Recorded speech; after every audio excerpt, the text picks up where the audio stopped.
Reflexión del Evangelio del día domingo 17 de diciembre del 2023. Tercer domingo de Adviento. Gaudete, domingo de alegría.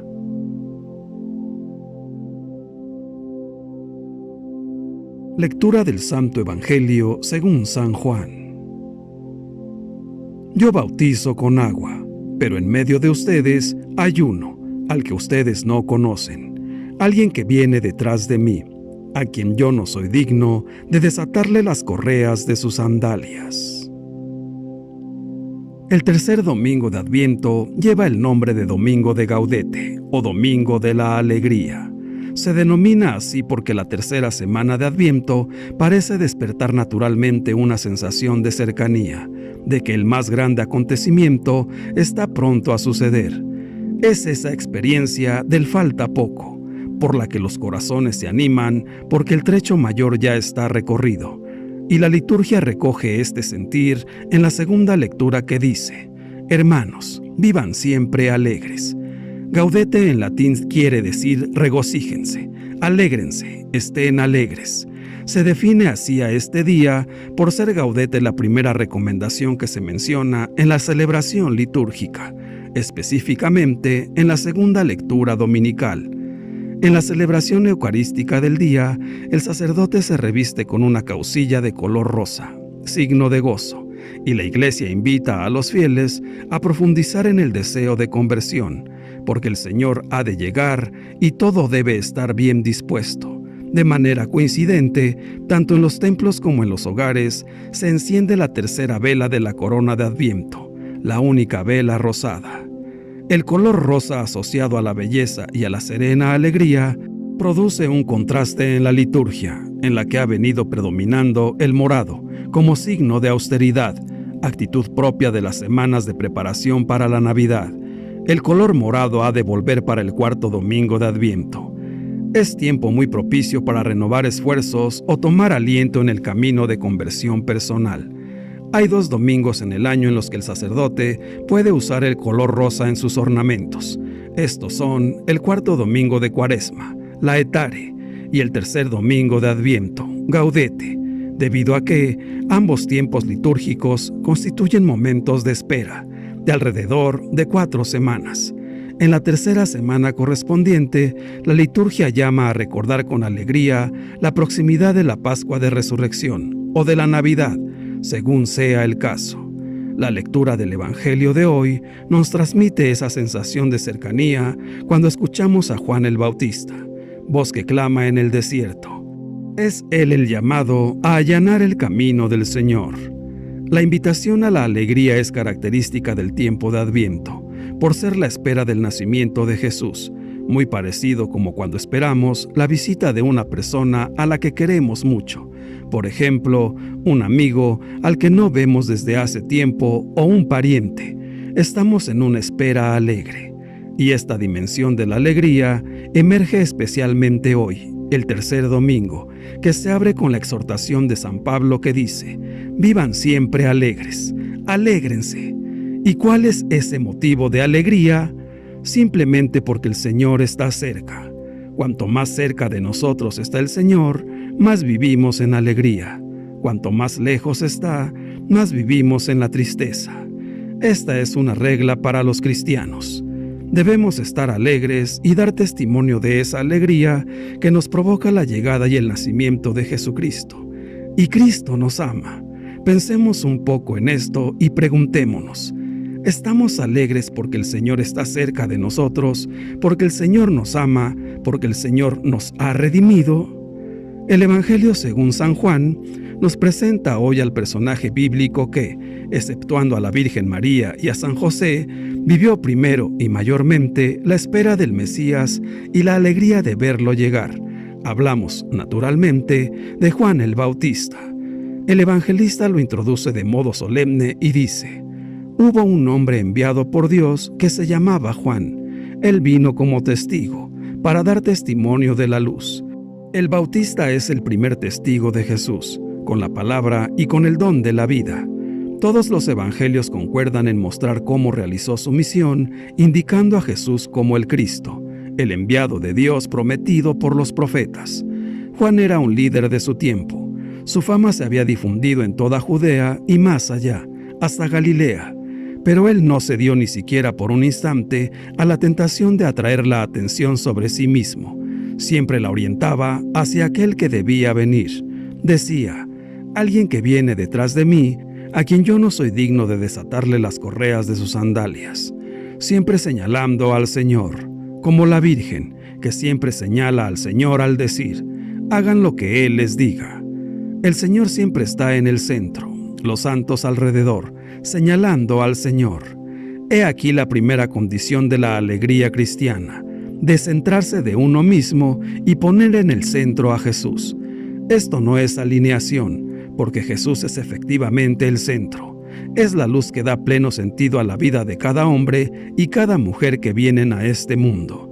Es un dinamismo como el del amor, que nos lleva a salir de nosotros mismos no para perdernos, sino para reencontrarnos mientras nos donamos, mientras buscamos el bien del otro. Juan el Bautista recorrió un largo camino para llegar a testimoniar a Jesús. El camino de la alegría no es fácil, no es un paseo. Se necesita trabajo para estar siempre en alegría. Juan dejó todo, desde joven, para poner a Dios en primer lugar, para escuchar con todo su corazón y con todas sus fuerzas la palabra. Juan se retiró al desierto, despojándose de todo lo superfluo, para ser más libre de seguir el viento del Espíritu Santo.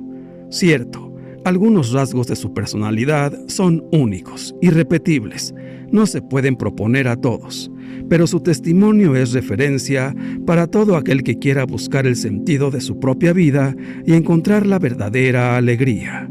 De manera especial, el Bautista es un modelo para cuantos están llamados en la iglesia a anunciar a Cristo a los demás. Pueden hacerlo solo, despegándose de sí mismos y de la mundanidad, no atrayendo a las personas hacia sí, sino orientándolas hacia Jesús. La alegría es esto, orientar hacia Jesús, y la alegría debe ser la característica de nuestra fe. Pensemos bien hoy. ¿Cómo nos comportamos nosotros? ¿Somos personas alegres que saben transmitir la alegría de ser cristiano católico, o somos siempre como esas personas tristes que parece que están en un funeral? Si nosotros no tenemos la alegría de nuestra fe, no podremos dar testimonio, y los demás dirán: si la fe es así de triste, es mejor no tenerla. Los domingos pasados, la liturgia subrayaba lo que significa tener una actitud de vigilancia y lo que implica concretamente preparar el camino del Señor. En este tercer domingo de Adviento, San Pablo nos invita a preparar la venida del Señor, asumiendo 3 actitudes básicas: la alegría constante, la oración perseverante y el continuo agradecimiento. Vivan siempre alegres, comienza por decirnos. Las angustias, las dificultades y los sufrimientos, lo sabemos muy bien, atravesarán la vida de cada uno de nosotros, y muchas veces la realidad que nos rodea será tan árida como el desierto en el que resonaba la voz de Juan el Bautista, como nos lo recuerda el Evangelio de hoy. Pero precisamente estas sus palabras nos revelarán que nuestra alegría se sostiene sobre una certeza. En medio de ustedes hay uno, dice, al que ustedes no conocen. Se trata de Jesús, el enviado del Padre que viene, como lo subraya Isaías, a anunciar la buena nueva a los pobres, a curar a los de corazón quebrantado, a proclamar el perdón a los cautivos, la libertad a los prisioneros y a pregonar el año de gracia del Señor, como lo recalcará Jesús en la sinagoga de Nazaret. Sí, la alegría que caracteriza la espera del Mesías se basa, además, en la oración perseverante. San Pablo lo expresa así: oren constantemente. Por medio de la oración podemos entrar en una relación estable con Dios, que es la fuente de la verdadera alegría. La alegría y la paz del cristiano vienen de la fe y del encuentro con Jesucristo, quien es la razón de nuestra felicidad. Y cuanto más enraizados estamos en Cristo, más encontramos la serenidad interior, incluso en medio de las contradicciones cotidianas. Por eso el cristiano, habiendo encontrado a Jesús, no puede ser un profeta de desventura, sino un testigo y un emisario de alegría, una alegría contagiosa que hace menos fatigoso el camino de la vida. Y, por eso, la tercera actitud indicada por San Pablo es el continuo agradecimiento. Esta es su exhortación: den gracias en toda ocasión, es decir, tengan un amor agradecido con Dios, que es muy generoso con ustedes. Alegría, oración y gratitud son tres comportamientos que nos preparan para vivir la Navidad de un modo auténtico. Anteriormente, la segunda semana de Adviento nos invitó a experimentar el arrepentimiento que permite comenzar a fundar la propia vida en Jesucristo. En esta tercera semana, la liturgia nos convoca a vivir como testigos de Dios, testigos de la luz. Pero, al presentarnos al gran testigo que es Juan Bautista, hace que nos preguntemos sinceramente: ¿qué podemos hacer y qué no podemos como testigos de Dios? El Evangelio de Juan es muy claro y directo. Así como realza la misión y el modo de ser testigo, también coloca en su justo sitio esta misión para que nadie confunda testimoniar con acaparar el Evangelio. Por eso nos hace una triple advertencia. Una, que el testigo no es la luz, puesto que no es el Mesías. Otra, que no es la verdad, ya que no es Elías. Y tercera, que tampoco es ni puede adueñarse de la justicia, porque el testigo no es el profeta. El testigo personifica, como el Bautista, la voz que grita en el desierto: enderecen el camino del Señor. El testigo es un abridor de caminos, un cooperador viviente que deja traslucir en su propia vida la luz de Dios, la verdad de Dios y la justicia de Dios. Es un provocador de la fe, cuando permite que la luz y la palabra actúen a través de su persona. También nuestro testimonio ha de realizarse mediante palabras y hechos concretos que muestren al que es la plena iluminación, Jesucristo. Y para lograrlo, el Evangelio nos pedirá que hagamos espacio al Dios encarnado, como lo hizo el Bautista, sin desvirtuar la buena nueva y sin hacernos propaganda a nosotros mismos. Pero además, nos pedirá que sepamos apartarnos para no estorbar al encuentro que se da entre Dios y cada persona. El testigo que inaugura caminos y sabe apartarse para dar lugar a Dios está abierto a la auténtica alegría. Ha experimentado los efectos de la luz en su propia vida. Esa luz que da sentido a la existencia, que transfigura las tinieblas y que hace surgir la paz por la práctica de la justicia y el amor fraterno. El tipo de testimonio practicado por el Bautista habla también de un mayor nivel de testigo. Reconocer que no se es digno de desatar las correas de las sandalias del Señor. Algo así como una ofrenda de mayor estima y mayor momento que nos coloca cara a cara con la humildad y la sencillez. Un regalo u ofrenda personal que solo nace de saberse pecador perdonado, amado, llamado y enviado. Así pues, que siempre nos atrevamos a experimentar la fuerza transformadora que surge de la luz de Jesús, para que nos convirtamos en interlocutores dispuestos a dialogar con Él, con las personas, con el mundo, y para que comuniquemos esta fe con libertad y generosidad. Dios envía a Juan el Bautista como testigo de la luz, capaz de despertar la fe de todos, una persona que puede contagiar su luz y vida. ¿Qué es ser testigo de la luz?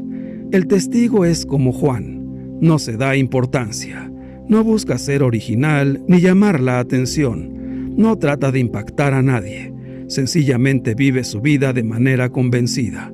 Se le ve que Dios ilumina su vida, lo irradia en su manera de vivir y de creer. El testigo de la luz no habla mucho, pero es una voz, vive algo inconfundible, comunica lo que a él le hace vivir. No dice cosas sobre Dios, pero contagia algo. No enseña doctrina religiosa, pero invita a creer. La vida del testigo atrae y despierta interés. No culpabiliza a nadie, no condena. Contagia confianza en Dios, libera de miedos, abre siempre caminos. Es como el Bautista que allana el camino al Señor. El testigo se siente débil y limitado. Muchas veces comprueba que su fe no encuentra apoyo ni eco social, incluso se ve rodeado de indiferencia o rechazo. Pero el testigo de Dios no juzga a nadie, no ve a los demás como adversarios que hay que combatir o convencer. Dios sabe cómo encontrarse con cada uno de sus hijos e hijas. Se dice que el mundo actual se está convirtiendo en un desierto, pero el testigo nos revela que algo sabe de Dios y del amor, algo sabe de la fuente y de cómo se calma la sed de felicidad que hay en el ser humano. La vida está llena de pequeños testigos. Son creyentes sencillos, humildes, conocidos solo en su entorno, personas entrañablemente buenas. Viven desde la verdad y el amor. Ellos nos allanan el camino hacia Dios. Son lo mejor que tenemos en la iglesia. ¿Seremos nosotros verdaderos cristianos católicos que den testimonio de Dios ante los demás? Está escrito: He aquí que yo envío mi mensajero delante de ti. Y Juan el Bautista, el mensajero, era una antorcha que ardía e iluminaba, porque no siente celos de la gloria del que procede del trono, sino que le prepara el camino, predica su amor gratuito, y solo aspira a participar también él de su plenitud.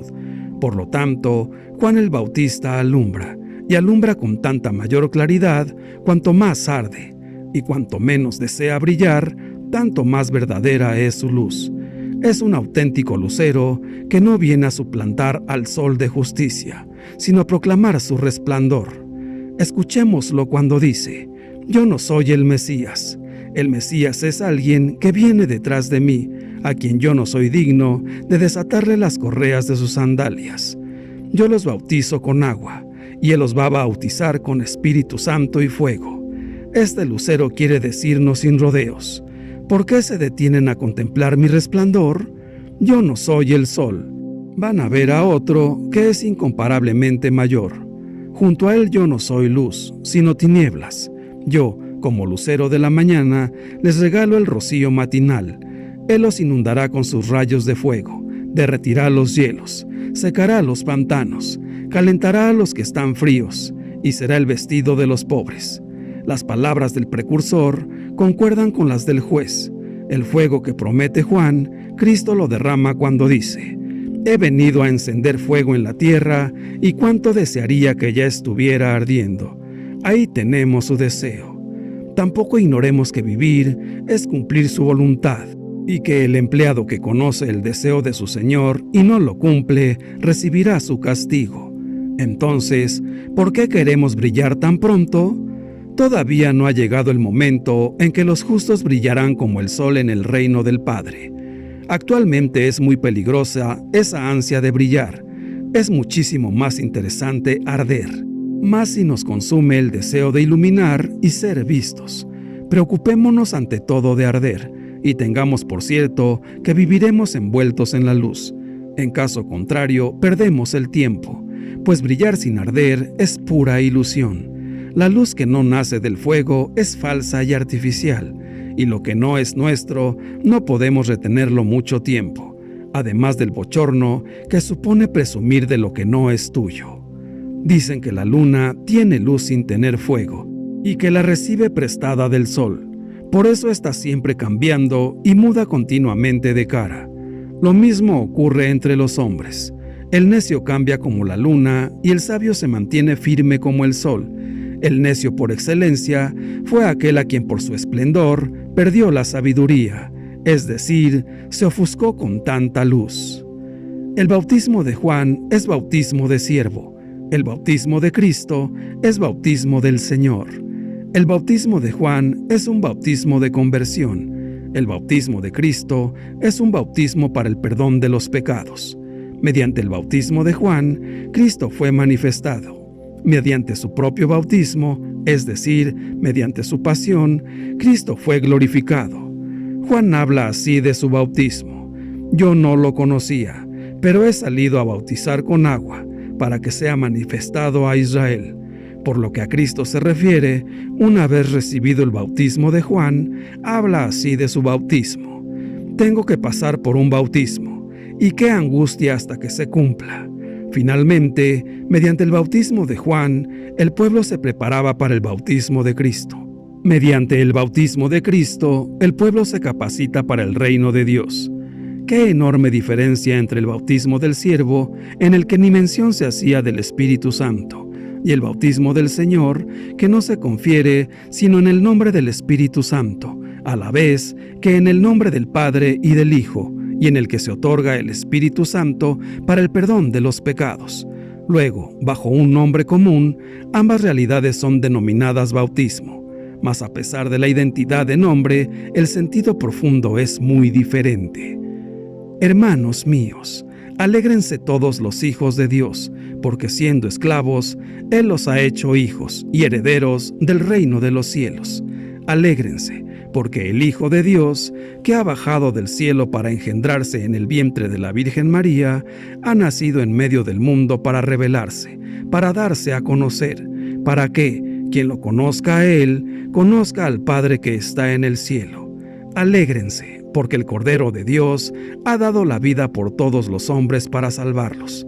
Ha resucitado y ha subido al cielo, y volverá de nuevo con todo su poder para llevar a ocupar la morada que Él mismo ha preparado en su paraíso, a todo el que crea en Él.